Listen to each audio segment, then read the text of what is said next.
Hello and welcome to episode 2 of Kickin Tyres. I'm Adam Gray and I'm joined again by my lovely co-host Tim Barnes-Clay. Tim, how we doing? Adam, you're too kind. How am I doing? I'm all right, considering I've just been on 3 launches in how many days? 3 days, maybe? Probably 4? in about 3 days. Yeah, exactly. Yeah, it's been a busy old week, hasn't it? And we're talking as if I don't actually know how you are when I do actually know how you are because we've spent the past 3 days with each other on multiple launches. But we'll get into that in a bit. But yeah, how are you feeling? Are you like me? Are you tired? Yeah, I'm all right, though. I mean, it took, we'll talk about where we were in a little bit, but it took me 6 hours to get home last night, and I wasn't flying back from Boston, Massachusetts. I was driving back from near your neck of the woods, if anyone can work out where your accent's from, a bit even further north than you. I mean, my nose was bleeding, mate, by the time I got up there. Yeah, no, it was for the benefit of the listeners and viewers. Not many launches are hosted in my neck of the woods in the northeast of England, but one was this week, and it only took me an hour and 5 minutes to get there. So, rather than the usual 4.5, 5 hours driving down south, yeah, it was just an hour and 5 minutes. It felt more like a commute than actually, going away on a proper trip. So it was much appreciated. So thank you to Polestar. We'll talk about them in a bit. But yeah, Yeah, 6 hours. That's yeah. Well, all right, I'm sort of milking it a bit. I did stop at Weatherby Services for a little while. But to be fair, the tables have been turned because it's normally you doing the 5 or 6 hours schlep down south to where most of the car launches seem to be. So, fair play. You yeah, had one on your doorstep. yeah. So I have absolutely zero sympathy for you because it's usually me doing it. So yeah. Anyway, but yeah, it's been a busy week of launches this week. The week kicked off. I travelled down to just outside of London on Sunday. It was Sunday evening, with an overnight stay there for the Aeon 5 launch on Monday, which we were both at.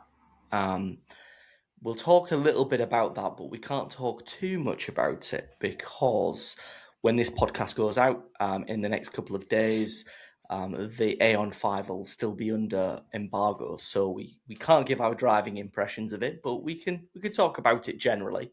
And then you shot off after that launch, didn't you? And where did you go?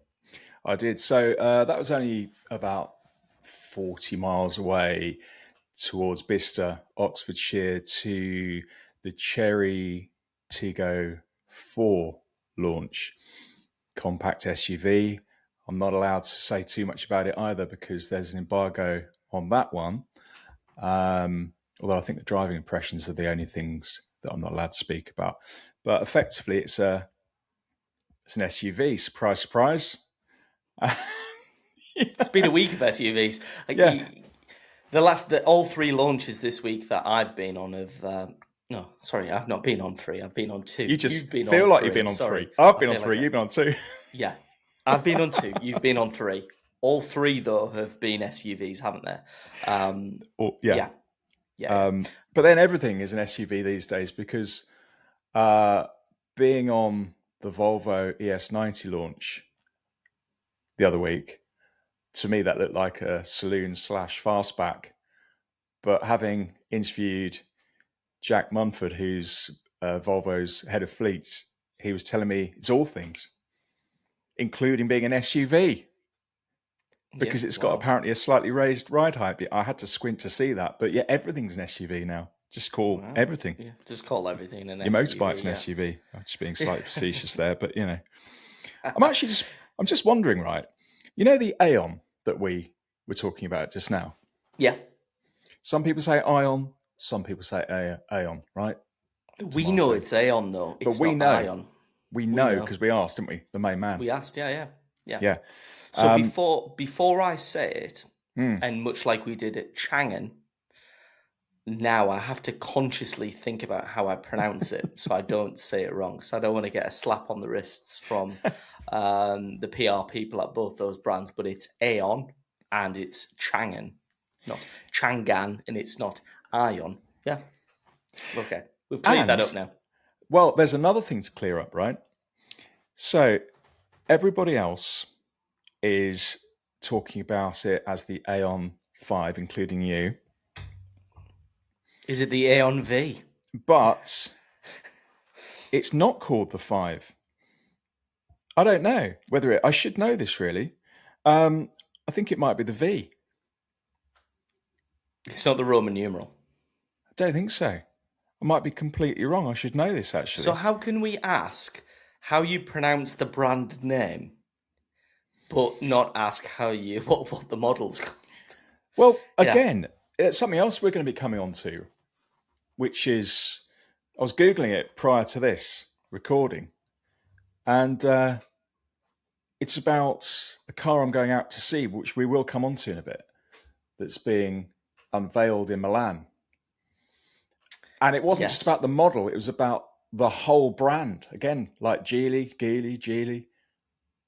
It was about beginning with L and ending in S. And we'll talk about that in a minute. But there's loads of people online going, how do you pronounce it? Yeah. Yeah. So this is, did we always have this issue, Adam? When you were a little boy, did you have your mum and dad questioning how you pronounce Ford Focus? No, of course not. So, as more and more cars enter the market, more and more names are appearing, and they are quite obscure, to say the least. These names, and they take a bit of practice to get your tongue around them. But yeah, as I said at the start, it's been a busy week of launches, and it doesn't seem to be letting up either, does it? Not for you, This Sunday, especially. no. Well, and for you. Sunday, I'm off to China. So I'll talk a little bit more about that because that's going to be a very special trip that I'm going on. I'm really looking forward to that. And you're off on your adventures as well. You're going to Milan. Yeah, I won't get jet lag coming back from Milan, but I suspect you will coming back from China. Monday. I might feel like I've got jet lag because I've got to get up and drive from the Midlands to the airport for a very early flight. But once I've done that, once I'm in the air, yeah, I'll be landing in the very trendy Milan Very nice. to visit Milan's Design Week that's going on there. That'll be Clearly, exciting. I mean, look at me, Well, yeah, fashionista. design guru that I am. Yeah. I mean, I could talk about the car if you want me to. That's going to be unveiled there, or unless you want me to tease it and wait. Well, I want you. You've already teased it because you said it begins with an L, ends with an S. Yeah. And we're going to talk about it later. So leave it at that. I'm going to China on Sunday. You're going to Milan on Monday. But yeah, as I said, really busy week. Next few weeks are going to be busy for both of us. But reflecting back on not just the launches that we've had recently, you've had a couple of cars on test, haven't you, as well? You teased one of them in the last podcast, in the first episode of Kickin Tyres. But then yesterday, when I saw you at the Polestar launch, you were in something different. So why don't you tell us about the star of the show, if you want? Well, I feel like the word tease is being used a lot in this podcast. And what a It's all about tease. teasing. What a tease you are, Adam. Oh, matron. Well, I was in a bit of a beast with someone else filming it the other Sunday, a Bentley Bentayga Speed. Is that the little thing you are alluding to? The little thing I'm alluding to, the star of the show, yes. So, Well, I was filming it with a colleague, or videoing it really. Filming is stretching it a bit, isn't it, in this day and age? Yeah, videoing it with Dave Thomas, who is a fairly well-known and certainly decent guy, a well-known journalist. Auto Bears is his channel. Give you a little plug there, Dave. We went to the hallowed grounds of Sandringham, so a bit of a raw flavour. We thought that was fitting for a car such as the Bentley Bentayga Speed. I mean, what a beast that thing is. I mean, it's huge, it's heavy, it's full of wood. full of leather and Alcantara, and just loads of people look at it because mainly you hear it before you see it, right? Yeah. And this thing was £219,000. Yeah, it was wonderful. But that sort of 0 to 60 in, well, let's just say well under 4 seconds. I suspect, pulling it from the grey matter now without researching it, I think it was about 3.4 seconds to 60. Okay. Yeah. Or 0 to 62 in, say, 3.6, 0 to 80, 0 to 100 in 7 or 8 seconds, 7.8 seconds, I think, something like that. Just ridiculous power from this car. But lovely power. And you can drive it, obviously, sedately, and we did, because the fuel consumption is fairly in the 20s, shall we say. But yeah, I was driving this thing and I was feeling very privileged, but also slightly sad that it might be not long before cars with engines like this, big 4-litre V8s, disappear. I mean, they'll be around, as in second-hand classic jobs, but brand new cars, I mean, I can't imagine that many are going to be produced. Certainly they're not going to be after 2030. Or is it Yeah. 2035, Adam? I'll test your knowledge. I think it keeps getting moved around. Don't It put me moves, on the doesn't it? spot. It does, yeah. So the Bentayga, we didn't get the W12 version in our market here in the UK, did we? I No. believe we've only ever had the 4-litre V8 version, which you mentioned power, 641 brake horsepower, 627 pound-foot of torque, and a top speed of 193 miles an hour. Yeah. So yeah, That top speed disappointed my son, actually. He thought it'd be well over the 200. I was like, hey, come on. That's fast enough. And actually, a car like that, you don't really want to take it to its limit. It doesn't really, once you'd sort of realise the speed that something that ridiculously heavy, can do, that sort of 0 to 62 sprint in those very few seconds. Bang! It's just that, your neck and your head sort of snap backwards, but it's done with this surging power that you feel, the kind of feel just as you're on a plane and it's about to take off, that. yeah, And then it just absolutely, puts you in the back of your seat, doesn't it? yeah. But because it's so well insulated, because it has double glazing, and as I say, there's wood, and the carpets are about that thick, your feet kind of sink into them as you get it. You feel slightly unnerved by how fast you're going. You really have to keep an eye on what you're doing. So it sort of purrs along. If you're keeping to the 30 speed limits or the 40s, it's just purring along, and you feel like you could get out and walk. It's just so quiet, so lovely. But it's the modes, like not most cars, a few cars where you can really change the character of a car. That one you really can if you move it, and the exhaust system that was fitted to it just made the car howl, sing, whine, shriek. Then it sort of changes it from this sort of gentlemanly, Sandringham-esque royal affair to a, dare I say it, baller car. Baller, yeah. And everybody's definitely. like, "Whoa, what the hell is this thing?" Yeah, And all they see is this SUV. I had a BMW fly basically up our tailgate out of nowhere, slow right down, follow us. Got some lights. Yeah, they had to turn red, and I was just looking that way. I was thinking, I'm not even going to engage. So I just stayed just slightly back, actually, from the white line of the traffic lights. And this guy then decided to roll back as well, so he could be here. So he was obviously looking at the car, not me. And then he just shot off from this Beamer. Like, was I even going to bother to engage in a sad race with a 3 Series Beamer? No, of course I wasn't. But I think this guy wasn't, entirely sure what this amazing SUV was, but he knew it was powerful and just wanted to take it on.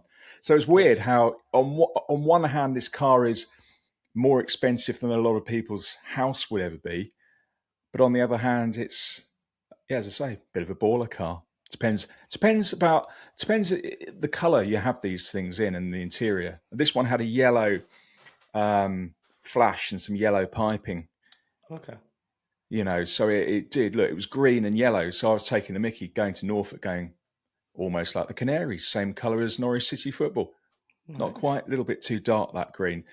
But anyway, once you're inside, I love that wood and the leather and the Alcantara. But my neighbour caught a glimpse of the car as I was opening it, and he texted me going, "Bit of an old man's car, that inside, isn't it, with all that wood?"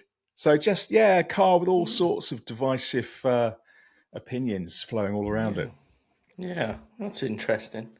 Yeah, as I said, I've driven a Bentayga before. Obviously, as I said before, the in the UK we only get the 4 litre V8, but I do know in some markets they got the W12. But the W12 is sunsetting, isn't it? Yeah, it's gone. Bentley's kind of put that one to bed now. So Yeah. the 4 litre V8 is what's in the models now, and a hybrid at that as well. I tested the Continental GT Speed with the old W12 in it, and then I tested the new one with a 4 litre V8 hybrid, and then I also tested the Flying Spur Speed, the new one, which is a hybrid as well. And I thought they were noticeably more economical. Not that, if I'm being honest, not that you would buy that type of car to keep an eye on your MPG, would you? No, I You mean, know, I was getting at least 23 to the gallon. I thought that was quite good. that's good. Driving it, yeah, I was driving it fairly sedately back. I mean, Dave, the guy I mentioned earlier, Dave Thomas, again from Autobears, there he was going, he was quite chilled, but it was only afterwards he was mentioning how many more years on the clock I have than him, and perhaps that's why I was driving more sedately. Nah, it wasn't about that. It was all about just saving the fuel. Because, Yeah, yeah. I'm going to ask you a yeah. question here. And yeah, does the Bentayga Speed then maintain the speed badge prestige, or is it just a very fast Audi in a suit? The former. There's nothing Audi about this thing. No, this really is. I know I said it was a bit of a baller car, but again, that's all down to the color scheme and what have you. But no, this is. It deserves to be outside the gates of Sandringham to have its photo taken. This is very different to an Audi. This is a car that if you and I had done really well in life, have you noticed how I said if? Yeah. hopefully this podcast takes off and we'll There's both be still driving time. around. There's still time, yeah. Yeah, Um, just say you were in the kind of privileged position to be able to think nothing of buying a £219,000 Bentayga Speed, right? I'd be a bit affronted if someone said that's just an Audi, wouldn't you? yeah, I would be. Yeah, I yeah. would be, yeah, yeah. Um, I'd still, if I could afford £219,000 to buy a Bentayga Speed, I'd still whinge about driving the distance that I have to press on press trips, Yeah, only because you'd have to keep irrespective of how stopping. comfortable it is, how much wood, how soft the leather is, how deep the pile is on the carpet. I'd still complain, but no, I will hold my hands up. I am very jealous, Tim, that you got to drive the Bentayga Speed. Hopefully, I get my turn to have a go in one. Shout out to Mike Sayer at Bentley. If you're listening, Mike, I'll send you an email because I'd like one, please. And To have a to go. John Smedley. We can't And to forget John Smedley. Oh, yeah, Smedley. John Smedley as well. Of course, And yeah. Rav as well. And Rav, yeah. Yeah. So the other car, you mentioned another car that I had. Yes. And Totally that was, different. Totally different, yeah. totally different. I mean, it was still got it actually. The new Honda Prelude, Also a hybrid. also a hybrid, a car that looks and always has looked really really good. I mean, I remember Yeah. seeing them when I was in my in my sort of late teens, early 20s, thinking I want one of those.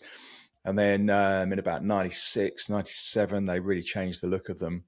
Again, awesome car. And then they went away for years. Mm-hmm. And this has come back and it looks really, really good. I mean, it Yeah. does. You would not kick this car out of the car park, off your drive, or anywhere else you park it. It's a really handsome car. But my son, again, I keep referring to him because he seems to be the barometer of what's cool or what isn't cool in this household. I went, God, Dad, you didn't tell me you had that. God, he was really jealous. And I said, look, I'm not going anywhere because I'm going to be up on this launch. But as soon as I come back, I'll take you out in it. And I have just taken him out in it, and I took him to school in it, and he loved it. But initially, he was like, well, where's the sound of the engine? And he was a bit disappointed. I said, it's not like that. He said, oh, is this basically like a Civic? I went, that's a bit unkind saying that. But then again, a Civic's a damn good car. So I suppose you could argue it is a little bit in the way it drives. Civic, you're right, damn good car.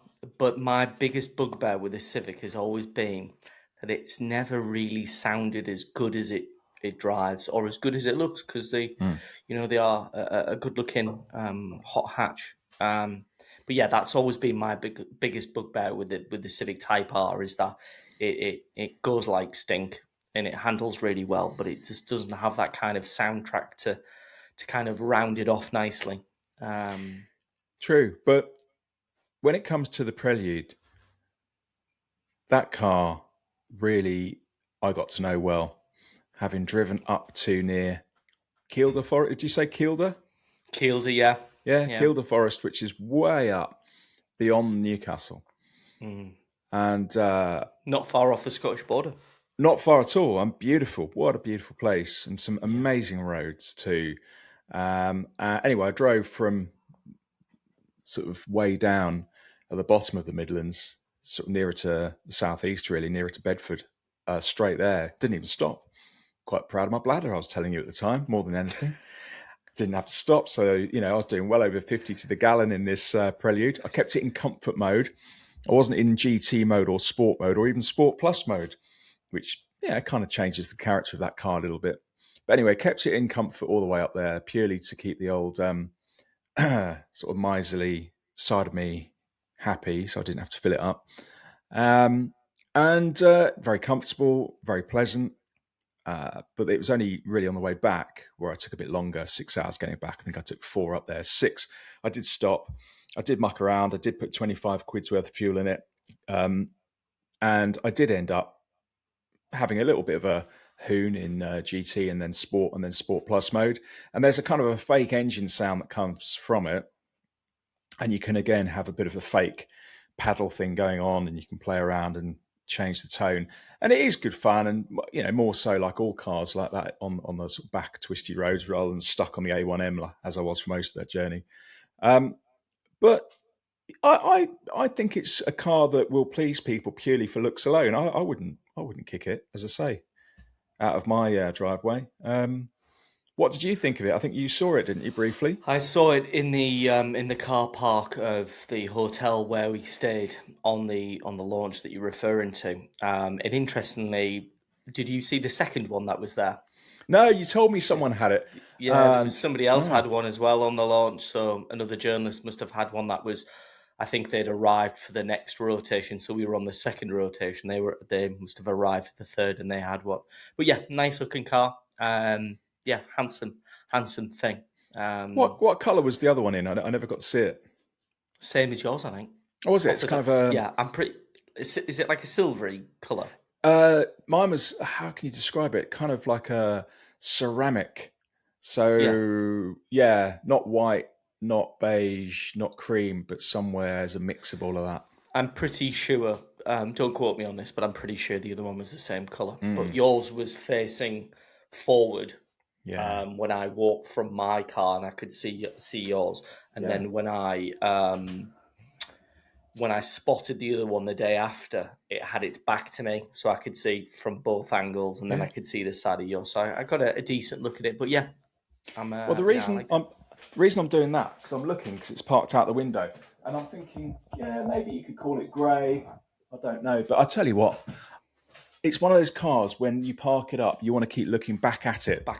Yeah. That's why I'd buy it. Car. Yeah, that's a sign of a good-looking car. If you lock it and look back at it whilst you're walking away. Yeah, and I'd buy it also for its efficiency, but you would have to be somebody who could afford a second car, or someone that was just married, no kids, because it is a 2+2, and even saying +2 is taking the mickey, really, because it's essentially a parcel shelf down there.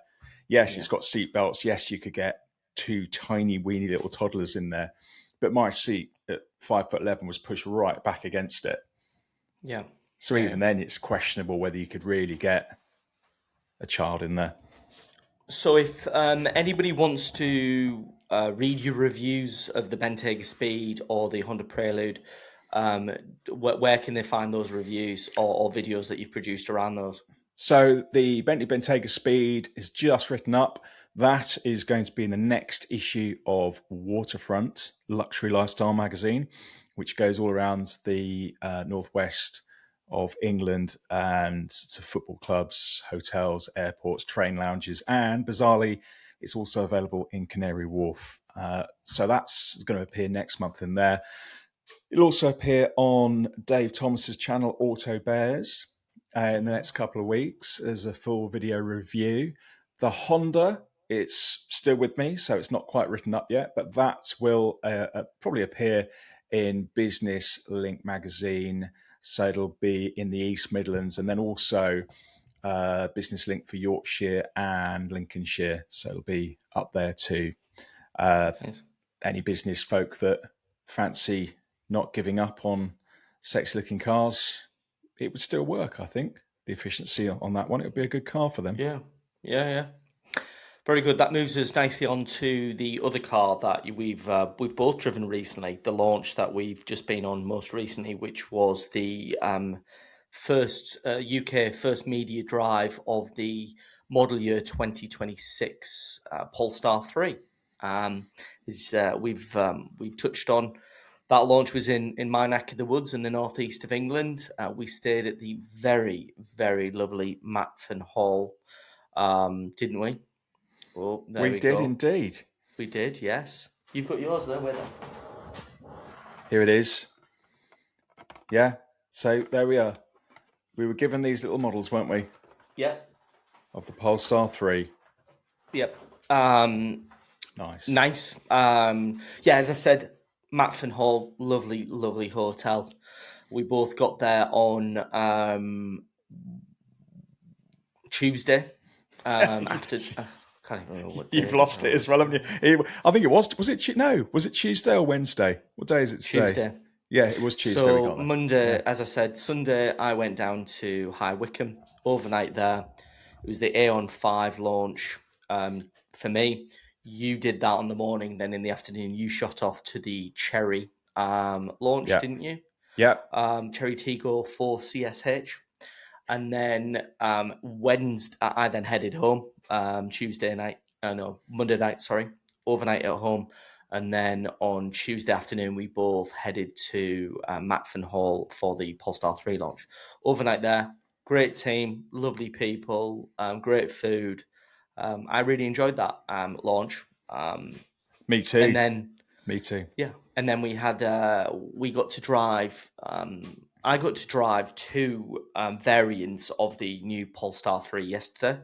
I got to drive the Polestar 3 dual motor and the Polestar 3 dual motor performance. Did you drive the same, or did you drive the rear wheel drive?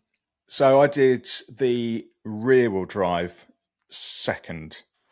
Okay. And the dual motor first. Yeah. Did you drive the performance at all? Yes, I did. And in fact, a video will be coming up on that in the next few weeks on which EV. So James Morris, myself, were spending a lot of the time videoing that, while you lot ended up stuffing your faces with some really lovely food, didn't you? Yeah, so we set off from the hotel from Matfin Hall about 9 o'clock in the morning, didn't we?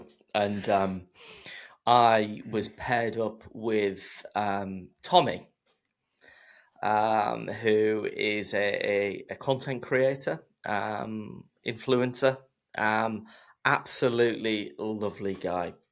Such a lovely guy, and so funny as well. He really did make the day for me. But yeah, Tommy, who's big on Instagram, isn't he? Oh, huge! Yeah, Gadgets Boy is his handle on on Instagram. Tommy Adebayo is his name, and he brings consumer tech and bridging consumer tech and car culture is what his bio says. So he does a lot of techie stuff, but he also does the car stuff. So yeah, I was partnered up with him yesterday. I also chewed his lugs off all day in the car, and Tommy has succumbed to my northern charm and has agreed to be a guest on Kickin Tyres podcast. So I'm very grateful to Tommy for agreeing to that. So we'll let you know when that's all arranged, and we're really looking forward to getting him on. But as I said, absolutely lovely guy. Really made the day for me. We had a right laugh. So we had the dual motor performance first. We set off from Matford about 9 o'clock in the morning, and we drove south down to Alston, and then down to Middleton and Teesdale. And we had a stop near Middleton and Teesdale, didn't we? And Is that we where had you used to go to school that way, didn't yeah, you? so I used to go to school just up the road from there in Barnard Castle. So I know that neck of the woods very well. How's your But we eyesight? stopped. Not very good. Tommy can probably tell you what my eyesight's like. The amount of potholes that I hit yesterday. But yeah, we stopped there for a cup of coffee, and there was some lovely scones or scones, however you pronounce it, were being passed around. That I I never got didn't. to eat any of them. No, because you were then busy filming. I then jumped back in the car with Tommy. He took over the driving, and he drove us from like Middleton and Teesdale area back up to Stanhope, and then to the Lord Crew Arms in Blanchland, and that's where we stopped and had lunch. Now I arrived there before you because you were busy filming at the previous stop, and then when you got to the Lord Crew Arms, I'd had my lunch. I was walking around stretching my legs, and you then had to go off and do some photo stuff, didn't you, as well? So you didn't really get to enjoy the No, food at the Lord Crew Arms. I ate the crumbs that were under your table You later. did. You No, did. it was all good and it all smelt very nice indeed, but it was a tight schedule, beautiful roads, and the weather held off. It was going to be pretty hardcore rain according to Yeah. the weather app we had. But yeah, we got it all done. And you did one thing I didn't do, though, right? You did some off roading, I believe, in a Polestar 3. Yes. Yeah, so in the afternoon we left the Lord Crew Arms, and we had swapped vehicles. So that's when I'd gone from the dual motor performance to just the dual motor. I say just the dual motor. That sounds like I'm bashing it, and by no means am I bashing it, because again, that was a fantastic car, and I'll talk more about both of them and the differences that I noticed. But yeah, I drove from the Lord Crew Arms up to Kielder Forest, and then there was a 12-mile off-roading trail that they'd reserved for us. There were no mountain bikers or ramblers walking around. So we had kind of use of this 12-mile stretch of off-road. At which point, at the halfway point, there's like a wooden structure. I put a photo of that on my Instagram, my personal Instagram, Adam Gray Cars. And if you want to have a look at that, and that's where Tommy swapped over, and he drove us back to Matford. But yeah, there was an off-road trail that you didn't do, and it was if you got a bit of speed up, the vehicle started to fishtail. It did get a little bit hairy, but to be honest, you couldn't really get up to it to a speed because there were quite a lot of potholes on that off-road trail, and unfortunately, some of them I was unable to avoid, as was Tommy when it was his turn. But no, in terms of both the dual motor and the dual motor performance, to be honest, both fantastic vehicles. I thought. The dual motor performance is clearly the standout. Performance by name, performance by nature. That's got a 107 kilowatt battery in it that charges at 350 kilowatts, up to 350 kilowatts, and It's a powerful beast. 600. I'm just looking at the specs here. 680 horsepower. So that's Yeah, actually more than your Bentayga Speed. I know. And It's jealous. 642 pound-foot of torque. Naught to range 368 miles, and Price. 1 second. Sorry, I'm just. Oh, sorry, 0 to 60 in 3.8 seconds. So around about the same speed as your Yeah, Bentayga. yeah. Yeah. Pretty close, isn't it? However, top speed 140 miles per hour. But Okay, well, that's still... realistically, yeah, you're never going to do but either of those, are you? But You're so yeah, not. Have you got the price out of interest there or not? yes. Because, So the particular car that I tested had the HD LED headlights on it, yeah. and which was £1,600 as an optional extra, and the bridge of Weir leather in zinc, which was 3,900. So price is standard. The Polestar 3 model year 26 dual motor performance is £92,040, but the price as tested with those options that I mentioned, 97,540. So See, yeah. more than less than half of the Bentayga Speed, and Yeah. performance is pretty much on par. And it's going to be a car that, well, will it appeal to a different audience? I suspect yes, on one half, a bit like the game of two halves we were talking about earlier.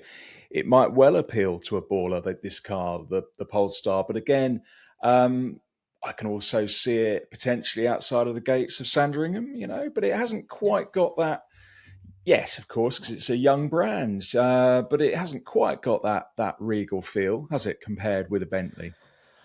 No, it doesn't have that regal feel. As you mentioned, Polestar's obviously a relatively new brand. It's only about 8 years old, and it's been in the UK 5 years Yeah, now, and it's very Scandinavian, which I personally like. I, I I, love I it. like I love it. I thought the interior was very well finished. Really Um, the, clean, really yeah, clean. And if you've got any kind of OCD going on, I mean, look at us.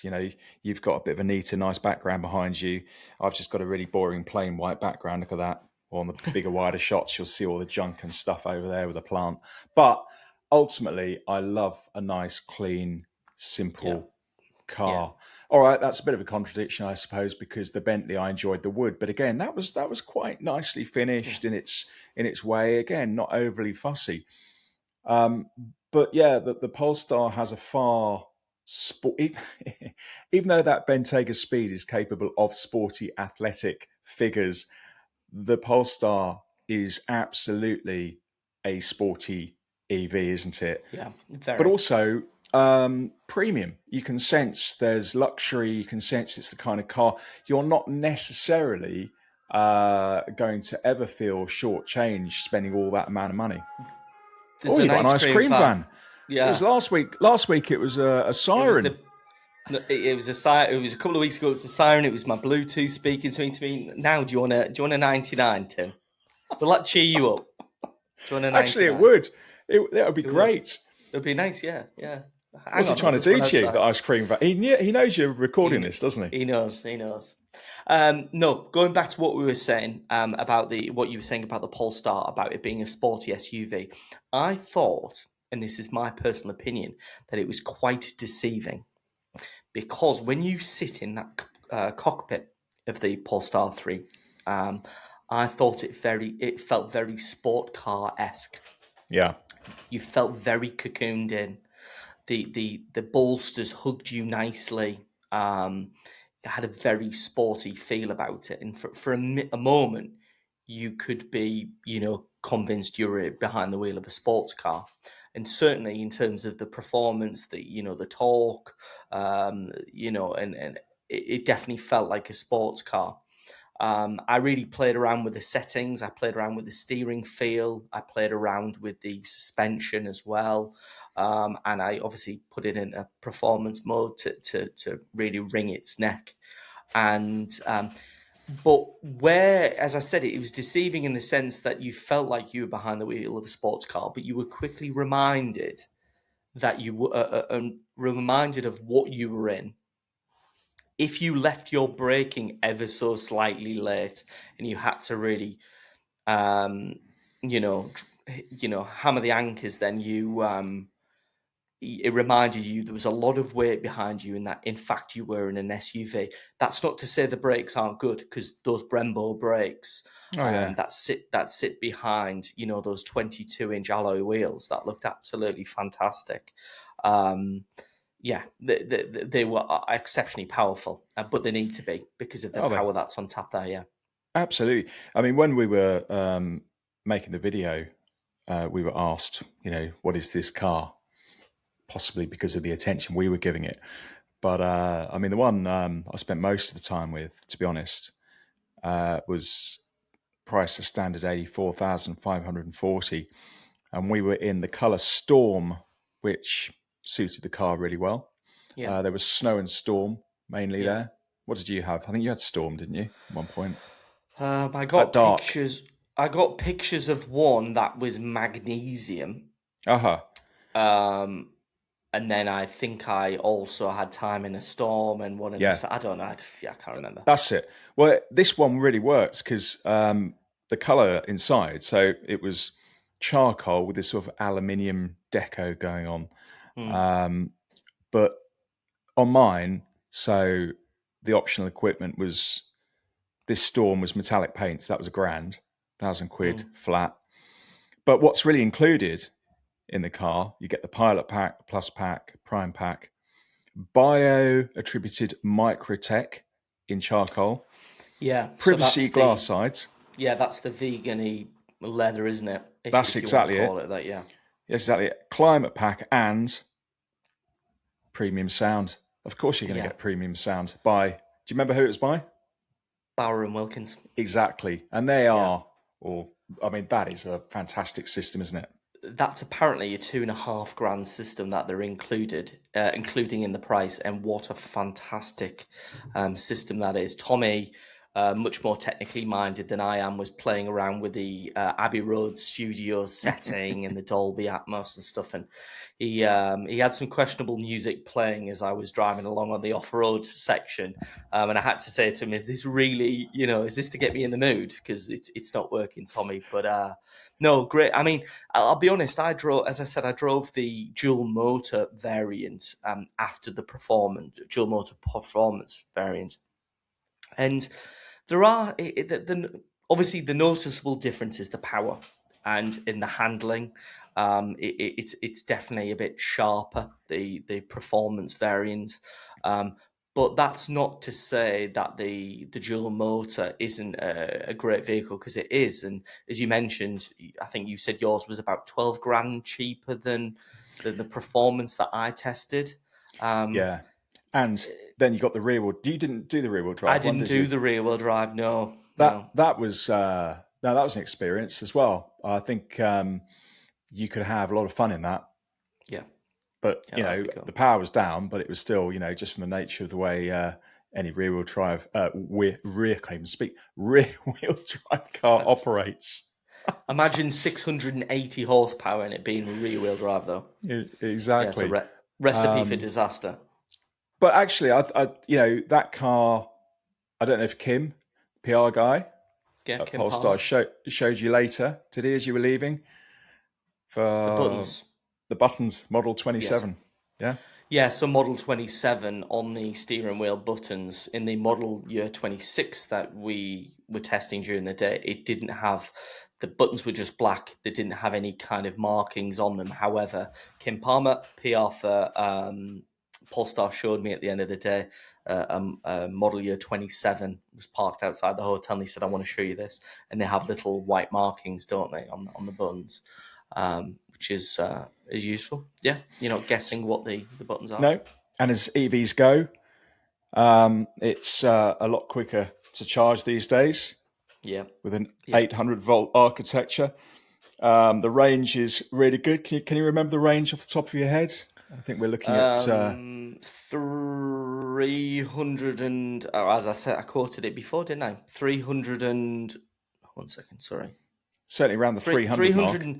368 for the performance version. And I think the dual motor is just over 400 and the rear wheel is even higher than that. I think that's closer to, or single motor they call it, which is the rear wheel drive. That's like close to not far off 500, I don't think. No. So this whole range anxiety thing that's been around now for a few years, it's just going to disappear, isn't it?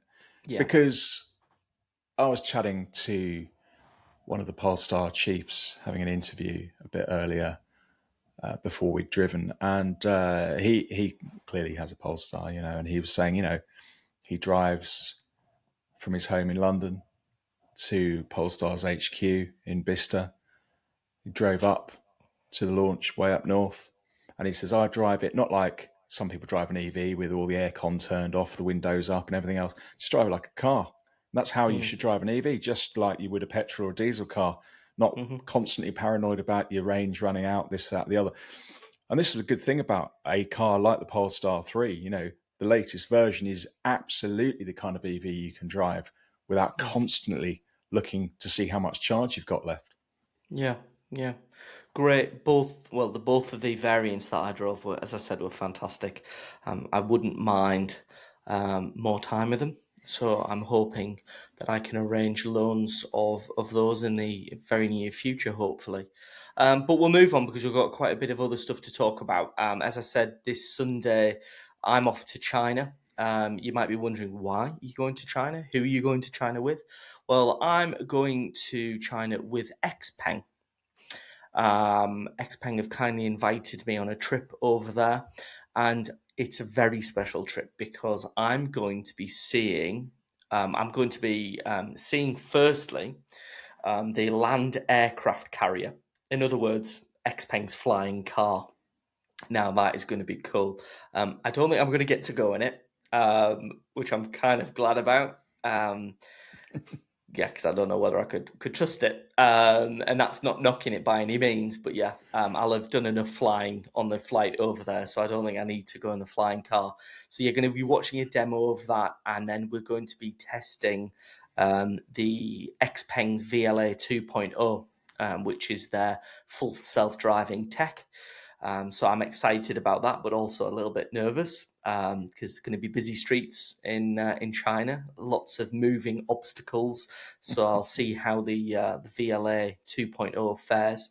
And then I'm heading from Guangzhou to Beijing, which involves an internal flight to go to the Beijing Auto Show, where XPeng are going to be demoing their humanoid robot.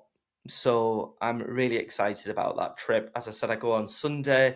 By the time we record the next episode, I might be a bit jaded, jet lagged, but I'll be able to tell you about it. So I'm excited about that. And then whilst I'm there, you're also away. You're going to Milan. You're going to Milan Design Week.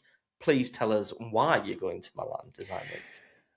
Well, first of all, Adam, I hope you have an awesome time out in China. I know a few brands are taking a few journos over there, and no prizes for guessing that most of those brands, if not all of those brands, are indeed Chinese. Chinese, yeah. But you will have an awesome time. And even if you do come back jaded, then hey, that's fine. That's reality, isn't it? And you got it's reality, but I've still got to get back to work. I've still got to work when I get back. You're meant to be... I'll need a holiday basically when I get back. But yeah, but come on, you're meant to be a jaded, cynical journalist anyway, aren't you? So it'll be fine. Well, that's what this podcast's about. We're not those journalists, Tim. We're not. Of course, we're not. No, we're not at all. So that's why I've been chosen to go to the Milan Design Week. Apparently, such a nice little segue. Oh yeah. Yeah, you can tell from this. It's that black t-shirt. Makes you look really slim, Tim. Thank you very much. And this fine cap that I'm wearing. We're both wearing caps today. Yeah. I noticed that. Yeah. So it's just actually, it wasn't even planned, was it? It wasn't planned, no. Wasn't, no. Yeah, I just couldn't be bothered to do my hair. Nor could you? Yeah, no, I couldn't either, yeah. So anyway. So you're going to Milan for what? Yeah, again, harking back, if anyone's hung on this podcast long enough to remember what we were banging on about earlier, this car that's being unveiled at the Milan Design Week is this is how you pronounce it, apparently, Lipas, or could it be Lepas? Because this is going to be a new brand of the wider, bigger parent brand, Cherry. Okay, so it's the Lipas or Lepas 6, and it is something. Honestly, people are going, well, what should it be called? This new brand, because it is a fusion of the word leopard and passion. So you would think Lep Pass, wouldn't you? But I've Yeah. seen other people say, no, it's Lipas. And then Okay. others have gone on to YouTube going, no, it's Lepas. So Well, anyway, to me, I the find out, most don't I, when important I'm thing there? is when you go to Milan. The only thing I need you to come back and tell us is how do you pronounce it? That's it. I'm not That's the bothered about only it. thing. And clearly, I need to be flown to Milan to find that out. So why am I going to what is effectively a sofa slash furniture show? Now, that's putting Milan Design Week down a bit, isn't it? But Yeah, it is a little bit. To you're be not going to be fair, allowed in now. no. Well, or into Milan, the way immigration and British citizens are going. Yeah, viewed at the Um, minute. yeah. So Lepas 6, it is all about elegance, that brand. Forget the model for now, just the brand. It's all about elegance, and that's how it's been positioned. So that's why people who are going to the design week, hopefully it'll catch their attention. It's certainly going to be put in front of the media's eyes and ears, and it's up there. It's very much up there as a brand. Again, premium, and I'm more interested, to be honest, in driving it, but certainly it'll be good to see it Yeah. in the flesh slash in the metal, so It's to speak. interesting where the way that the fashion world and the automotive world are kind of colliding. You know, cars can, I suppose, can to a certain degree be seen as fashion accessories, Oh yeah, whereas other people view them as pure driving machines. So it's interesting that those worlds are colliding, and Lepas, however you pronounce it, have decided to launch at a fashion. Well, it's not fashion design week, or um, interesting. Yes. We can't yeah. talk about the other Chinese EVs that we've been driving recently, which were the Aeon V or Aeon 5. Again, we don't know what the model's Well, called. since when you were oh, and by the way, I mucked up just then. It's not just called the Lipas or Lepas 6. It's actually technically the Lipas slash Lepas L6. L6, yes, SUV. Another Okay. SUV, yep. Yeah. Well, yes, it is. Surprise, surprise. So, if anyone's interested in the powertrain, it'll either be a super hybrid, and it's also being offered in BEV, battery electric form, and sales on that will start in Q4 of this year. But interestingly, and again, something that really can only be found out once you're driving it, is that the L6 features, again, a leopard-inspired design, but over 700 miles of total range for the hybrid, not the pure electric. Is it going to have a So, cat Slater interior? well, do you know what? It might do, mightn't it? Leopard print interior? Yeah. What about all the veggies and vegans? I mean, presumably there's no leopards were harmed in the making of this car I whatsoever. sincerely hope not. No, clearly it's all to do with the elegance, the strength, the beauty, the speed, the power Yeah. of a leopard. Yeah. So anyway, that'll all work well. And just going back, sorry, about the Aeon, it is indeed the Aeon V. It is the V, That's not the how it's 5. pronounced. It is the V. And I remember interviewing the chief there, and he was saying V. It's come back to me now after all the tiredness we've had with all these launches, and I just double checked, and it is pronounced, and people have actually put VEE pronounced. Okay. Aeon V, right. We'll But put I that had to bed. ask. I also had to ask about whether it was Aeon or Ion, but it is Aeon. Yeah. So But Aeon anyway, V, yeah, we were both at that launch. It's under embargo. We can't give driving can't talk about impressions it. on it. But in terms of the physical product, just to quickly kind of cover it, another SUV. Yes, it's another Chinese SUV, and I know I spoke about in the last episode that all of these Chinese SUVs seem to look like one another. This cookie cutter design that I referred to. However, there are some kind of brands that are trying their best to kind of break the mold. Chang'an with the Deepal S05 that was designed in Turin, has more of a European look about it. And the Aeon V, that looked like an SUV. Another thing that we haven't touched on before is that a lot of these vehicles that we're going to the launches of, you don't know whether they're a crossover, a big hatchback, what they are. They're the many different kind of types of car rolled into one, but the Aeon V is a distinct SUV. You can tell that by its boxy shape. It's got, some quirky features like a 6.6 litre built-in fridge, limo rear leg room in the back of it.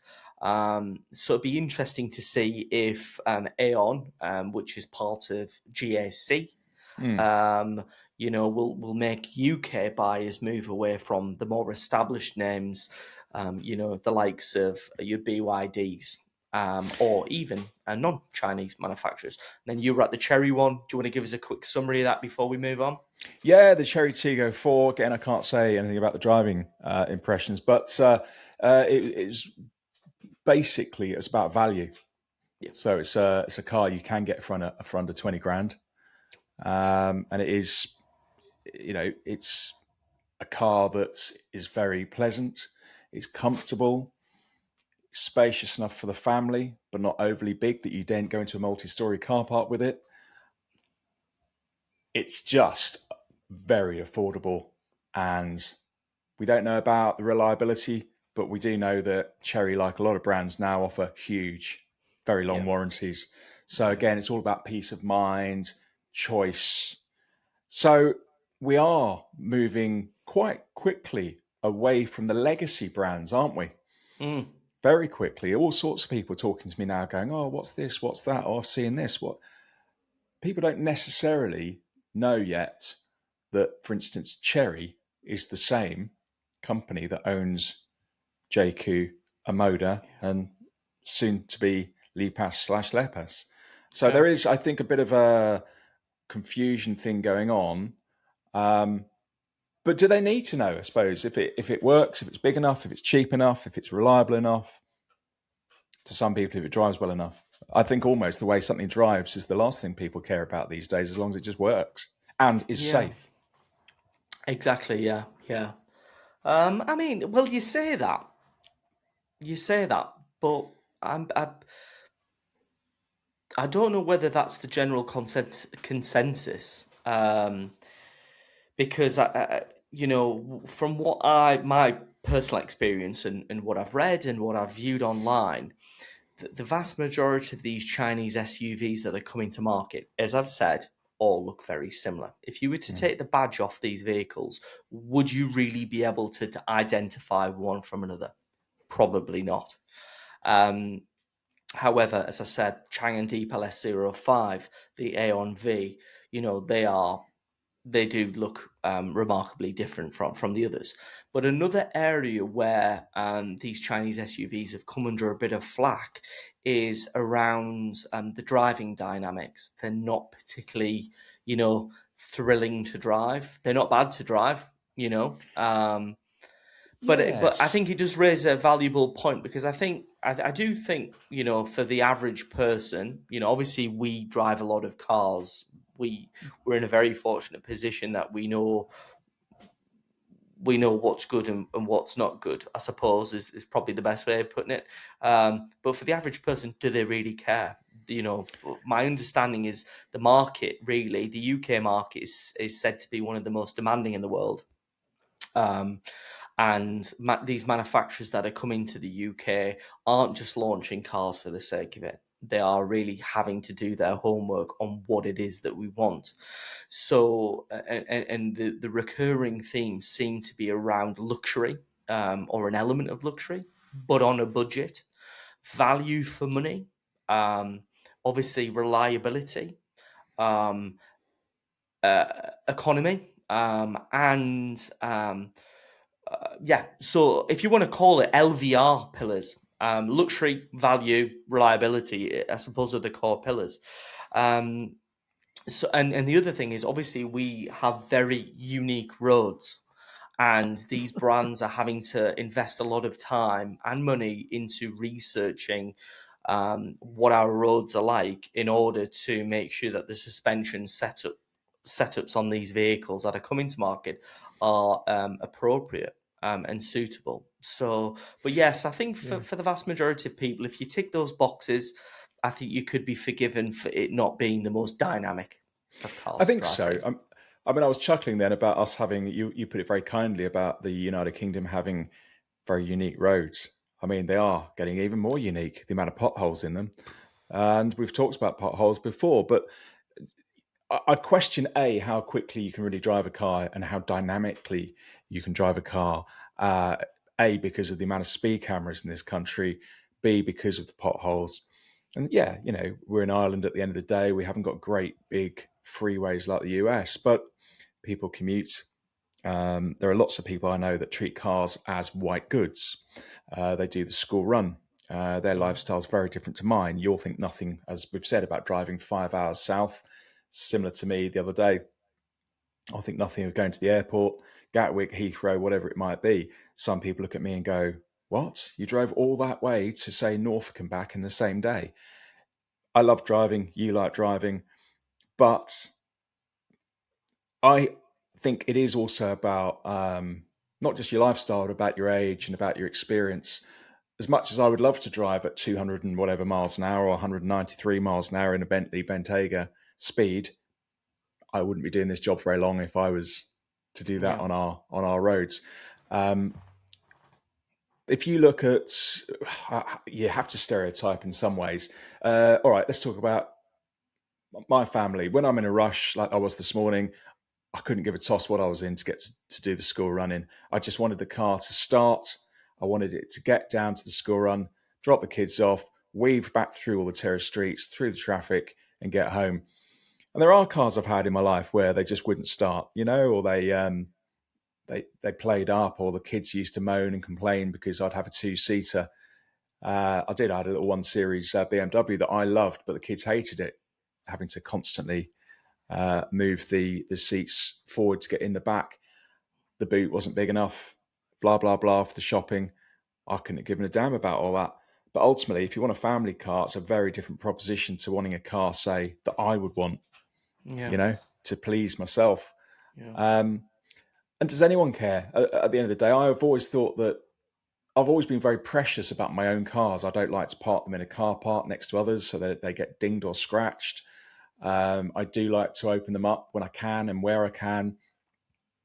And I increasingly like a car to have enough range if it's an EV, or enough enough in the tank to get me somewhere without stopping all the time. But actually, safety is another thing that a lot of people are really interested in. The Euro NCAP safety rating of a car. Certainly, a lot of the dads I speak with, they won't touch a car that hasn't got a 5-star Euro NCAP rating. So Yeah. that's a big one, I think, as well, for a lot of people. Yeah.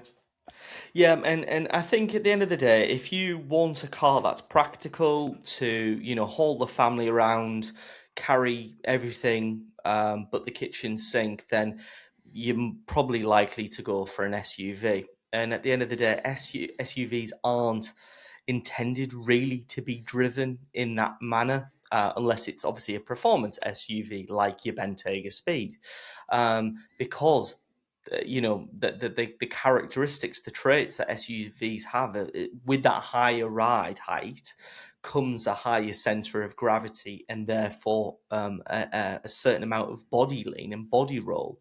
So they aren't the most dynamic things to drive anyway, unless, as I said, you're spending good money buying a performance one.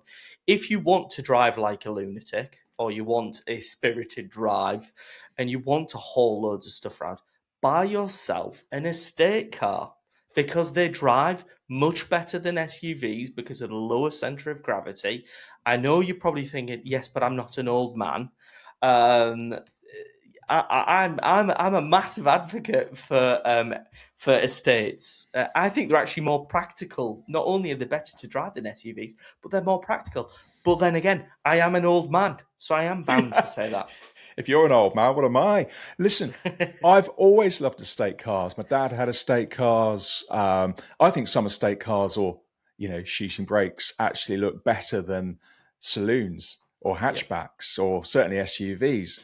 And I've got an estate car. We bought one quite recently from a Japanese manufacturer. Just they can be lower, so you can go around if you want to be dynamic. Like I say, I don't give a toss. A lot of people don't give a toss about the way a car drives, but when I'm on my own without the kids, without the wife, I enjoy having a bit of a laugh in a car where there are no speed cameras. And if you can go around some corners fairly quickly, that's a good feeling. An estate car generally has a lower center of gravity, doesn't it? yeah.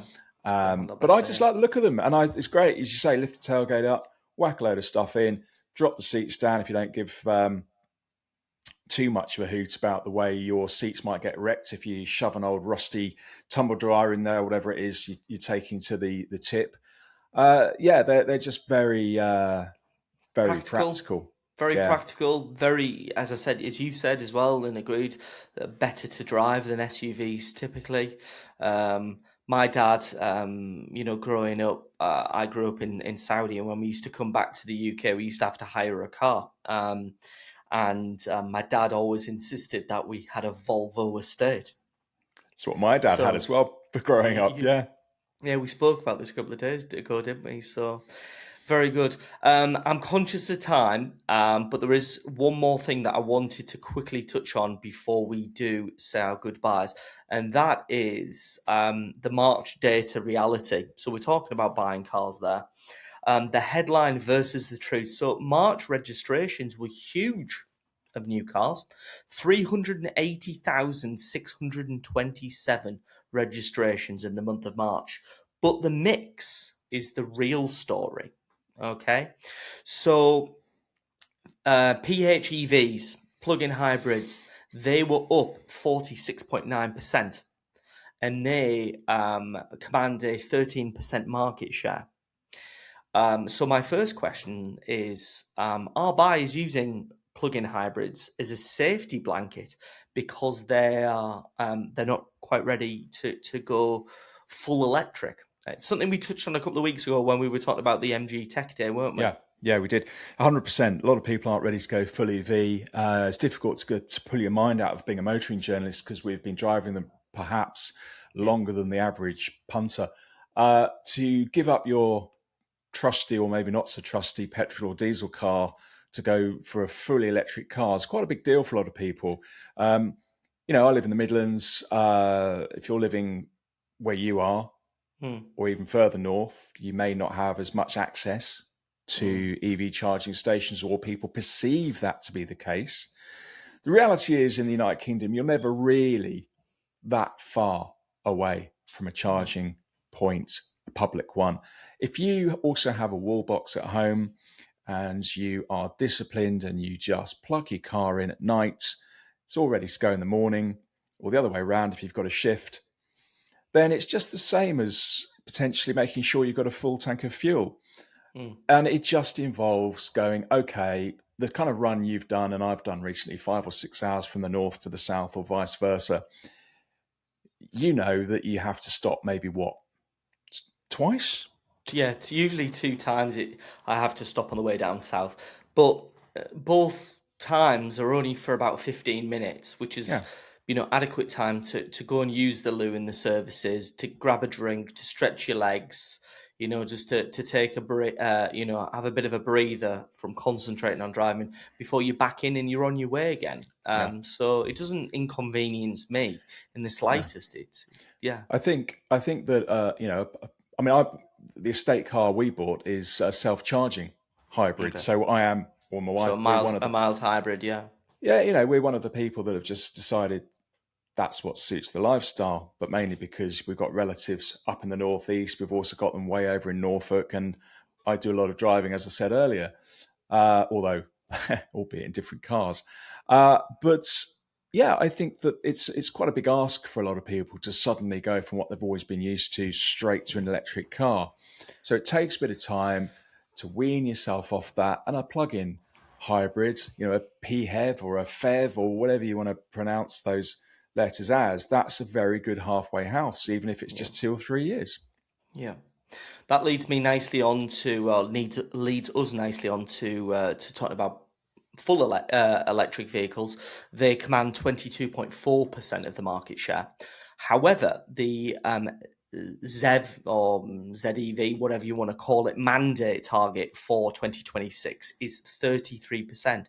So still a good, not far off 11% off that mandate target. Um, then there's the 4.9% club. So diesels command a 4.9% market share. The fuel industry, it's the fuel, sorry, the industry, tried to kill. It's still holding its own though. Against some of the newest niche brands, EV brands as well, combined. So it's interesting to see that it's holding on by its fingernails, isn't it? A diesel. We've done a couple of plugs already on this podcast. That goes to prove diesel is not dead by any stretch of the Yeah. imagination. A very good magazine, out monthly, a big readership, diesel and eco car magazine. There's a huge reason why some people still want, desire diesel. Yeah. Yeah. Quite frankly, some people can't be asked to stop on the way up to North. I don't know, up to Newcastle from Bedford. Some people just want a big diesel car, 700 miles, of range in the tank. And actually, diesel has been demonized, but it's not as dirty as people make out. Yeah. It's cleaner and cleaner and cleaner. Yeah. Mazda are actually standing quite almost not quite alone, but they're continuing, aren't they, quite happily Yeah. to bring out Yeah. new New diesels. diesels. Yeah. Yeah. But going back to that 33% target, it's interesting because manufacturers face massive fines if they don't hit that target. Yeah, But it's apparent that the public's still leaning toward petrol, 43.9% of the market yeah. share, and hybrids. So is the industry being forced into a price war that they can't win? Interesting. I wouldn't be surprised. I think spending anything these days it's hard for a lot of people. That's why again this makes it it'll make it into another episode. But secondhand cars. There are older and older and older cars around. I mean, I'll be Yeah. driving actually on Monday to London City Airport in an old 13-year-old Vauxhall Corsa. Petrol, Mm, may I add. yeah. It works. It's small. It'll Mm, get through London. It won't cost me anything in ULEZ. But yeah. again, would I have been driving a 12, 13-year-old car 12 or 13 years ago? Probably not. No. Yeah. Yeah.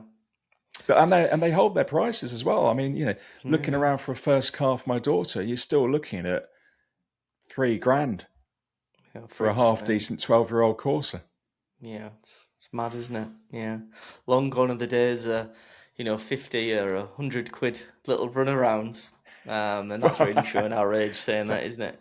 Bangonomics, it used to be, The didn't it? ban Yeah, exactly. Yeah. So, but I said before when we spoke early before we started recording this episode, I said let's try and keep this episode nice and sharp and short, and we've actually gone longer than episode one. So apologies if we've bored you to death, but thank you if you've stayed with us. It's much appreciated.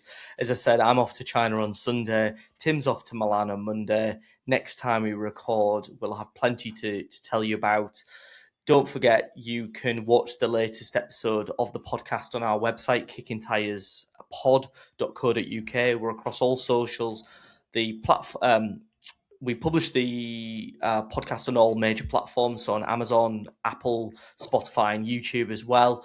And this podcast is powered by the Carbine Coach UK. So if you need one-to-one buying support, if you're in the market for a new car, please reach out to the Car Buying Coach UK. Tim, I'm sure we'll Adam. speak before I go away. We will. Yeah, I'm sure we'll speak before I go away. But in the meantime, rest up. We've worked hard these past few days. And take care of yourself. And hopefully I'll speak to you and see you soon. You too, Adam. You take care now.